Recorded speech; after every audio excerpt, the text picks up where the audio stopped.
good, everybody? This is your boy Jagging Off the Go to Jags YouTube. 904 to Bowl City, Duval. We in the fucking building yet again. Now, considering the Jaguars are on a bye this week and the trade deadline is approaching, I feel like now would be a good time to discuss what the Jaguars possibly could do, if anything at all, during the trade deadline. Now, the Jaguars are obviously 1-5. And let's be honest, normally I would talk about why the Jags could be who the Jags could buy and who they could sell. But let's be honest, the Jaguars aren't fucking buying anybody because they're 1-5, and getting players to make the Jaguars, giving up draft capital to get players that would make the Jaguars a better team, that just defies their whole logic. So we won't be trading for anybody. However, there are pieces on the team to sell that would actually make a lot of sense going forward to acquire more draft capital. So we've already done a few of these trades before the start of the season and during the season as well. You know, we traded Joe Schobert, which was, whatever. Josiah Scott, whatever. And then Sidney Jones, stupidest fucking trade in the world. And then, of course, the whole C.J. Henderson in the fifth for Dan Arnold in the third draft pick, which we actually may end up winning, surprisingly, because I, like everybody else, was infuriated when this happened, but it actually looks like it might work out. But, however, there could be even more moves that would actually make a lot of sense. Now,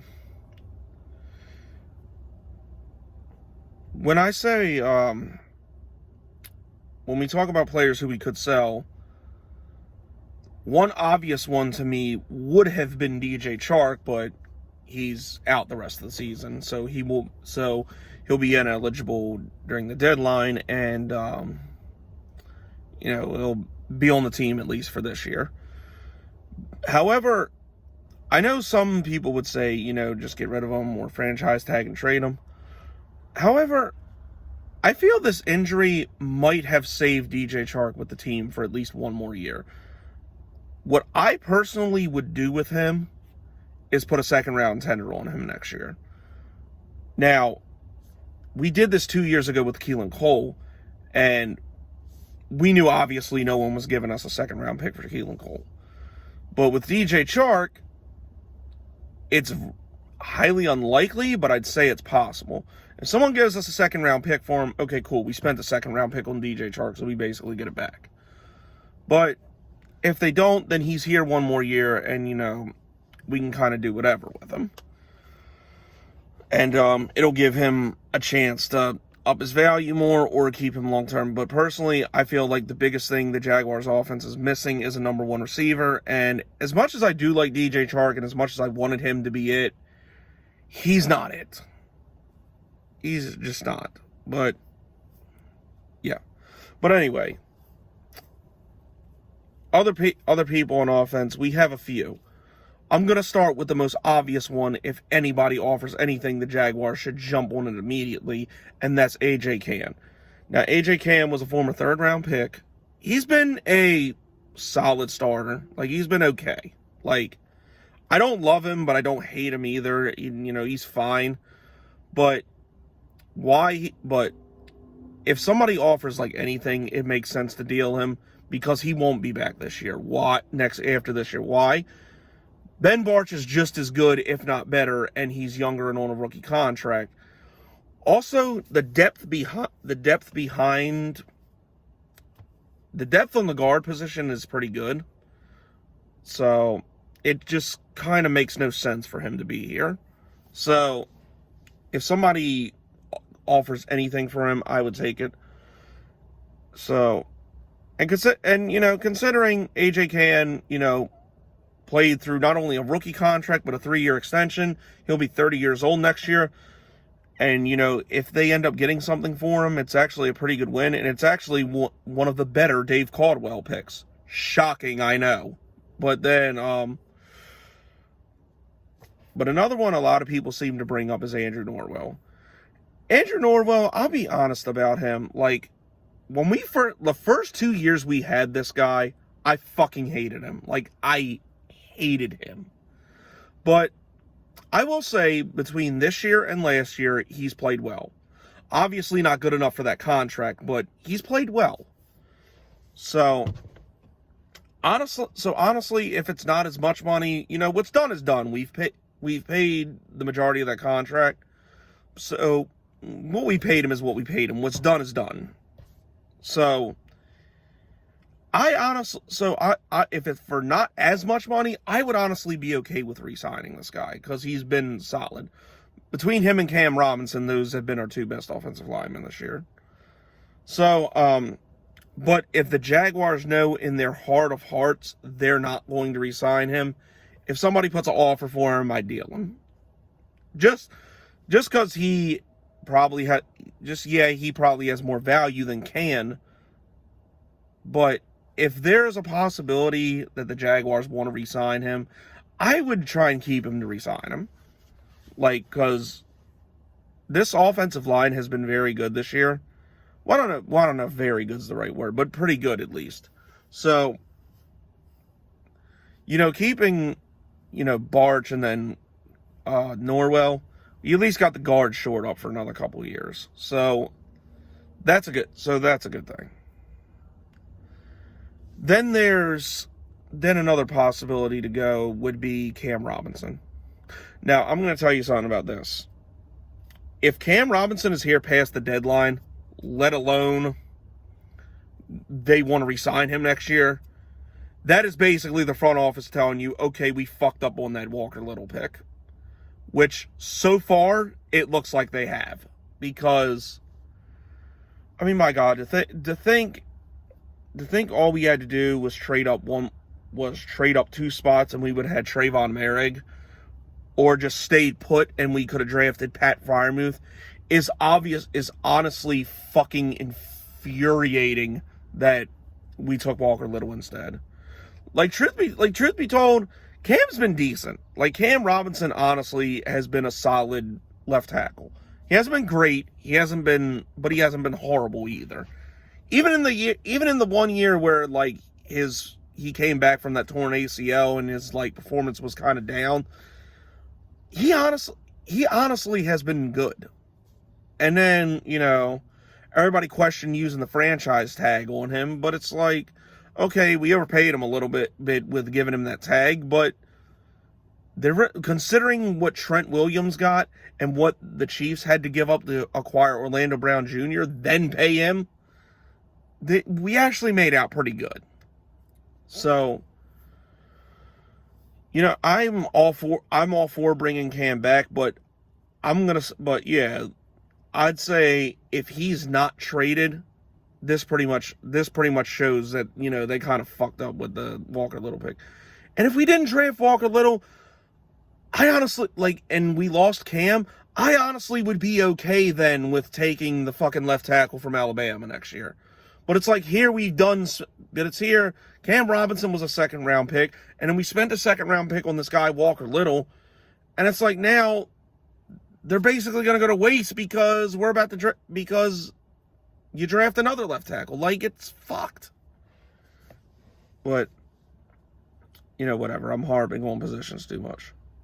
Now, tight ends, I think everybody in that position group is safe.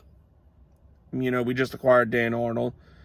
Chris Manhertz is under contract for a couple years, and honestly, who the fuck is going to give up draft capital for him? So he's safe. Jacob Hollister, if somebody's really desperate, maybe.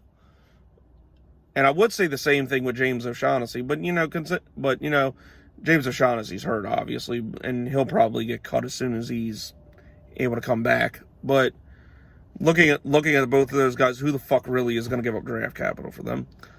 I've seen a few people mention James Robinson. I don't think he goes anywhere this year. Like, looking at whose contracts are getting ready to come up for the Jaguars, him and Josh Allen honestly are the only two players on the team right now with contracts coming up in the next 2 years that I would even consider giving a long-term big payday extension deal to. So, I'm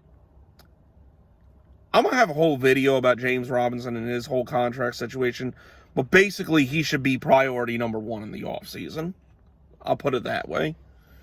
But that'll be a future video for another time.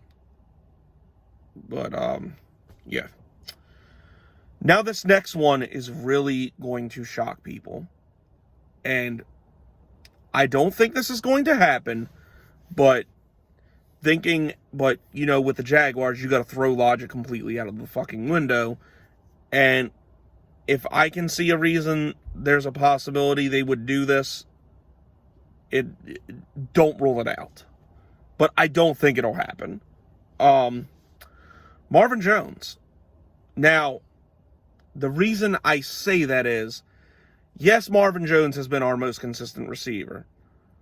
But the thing is, yeah, he's on a 2-year contract, but his services would be extremely valuable to a team on the verge of the playoffs. Like, you look at a team like Baltimore or Buffalo or Green Bay, those are teams that could all really use a good complement to their number one receiver. So they might pay a good price to get him. So if the deal's enticing enough, considering he's only here for 2 years, Jacksonville might be inclined to do it. And also, it's not all bad for the Jaguars, because then you can bring up a couple guys from the practice squad so you can see what they have, like Jeff Cotton, for example, and you can see what you have in them. So, now, again, I don't think this will happen, but just, the Jaguars have done crazier shit, so I would not rule it out at all.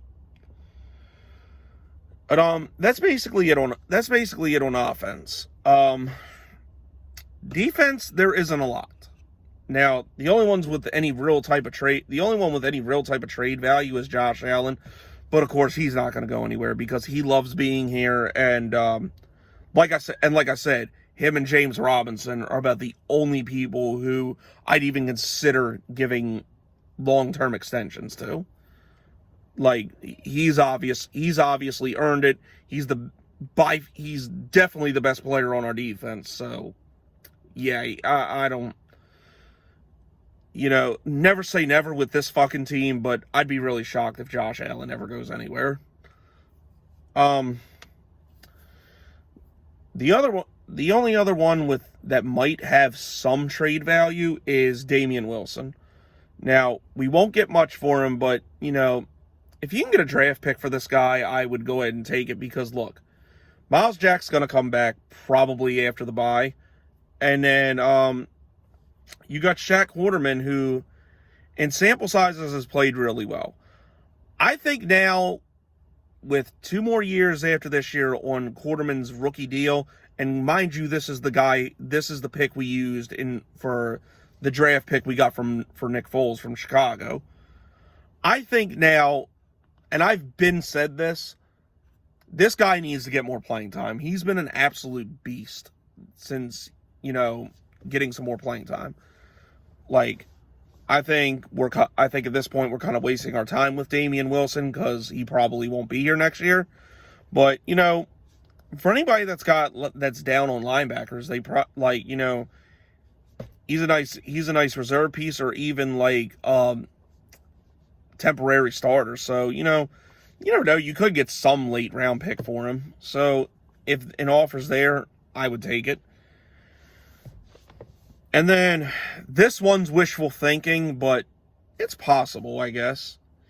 Andrew Wingard, who's on the final year of his undrafted rookie contract, which it still blows my mind that Jags fans actually think this guy is a good football player. But I don't know how the league sees him.